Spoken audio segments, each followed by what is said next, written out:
It is runoff day in Muskogee County and Georgia. Polls will be open until 7 tonight. WRVL's Chuck Williams and Hannah James will be covering the Columbus Council District 10 race that features realtor and nonprofit executive Travis Chambers and businessman John Anker. Chambers was the leading vote getter in the May 21st primary, receiving over 900 votes more than Anker, but not enough to avoid a runoff. Our team coverage begins with Chuck, who was with the Travis Chambers campaign earlier this evening, and Chuck joins us now. Teresa, Phil, I've been with the Chambers campaign a couple of times today. This election has been going on for almost 6 months. I think the two candidates are the most pleased. We are hours away from knowing the results. I talked to Chambers recently. Here's his thoughts on the election. Hey, this is your last chance to go vote. The polls close at 7 p.m. Go to your precinct. You still got time to get off the couch, or if you just finished dinner, go to your precincts. They are open until 7 p.m. and your vote counts. So please exercise your right to vote. He makes it clear he wants people to get out and vote, doesn't he, Hannah? Hannah James joins us now. She's been with John Anker today. What do you know?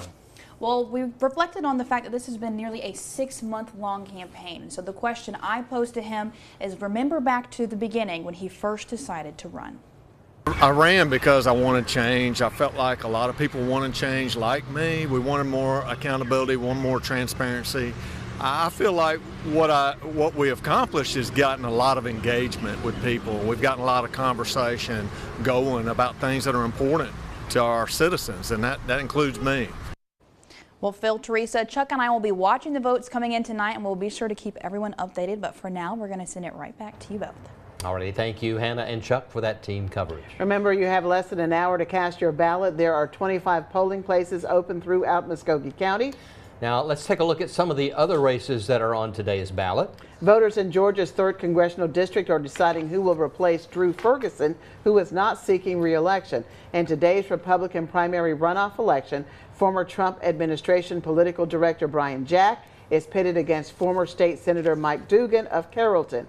The winner of this primary will be the favorite in November because Georgia's 3rd Congressional District is a Republican-dominated district. The Republican runoff in Georgia's 2nd Congressional District features former Trump administration official Wayne Johnson. He's from Macon against Chuck Hand, who was convicted of a misdemeanor in the January 6th insurrection at the U.S. Capitol. The winner will go on to face Democrat Sanford Bishop in November. Bishop has held that seat for 3 decades. In Harris County, 2 candidates are in a runoff for the District 4 seat on the County Commission. 25 votes separated incumbent Bobby Irons and businessman Richie Grantham back in the May primary.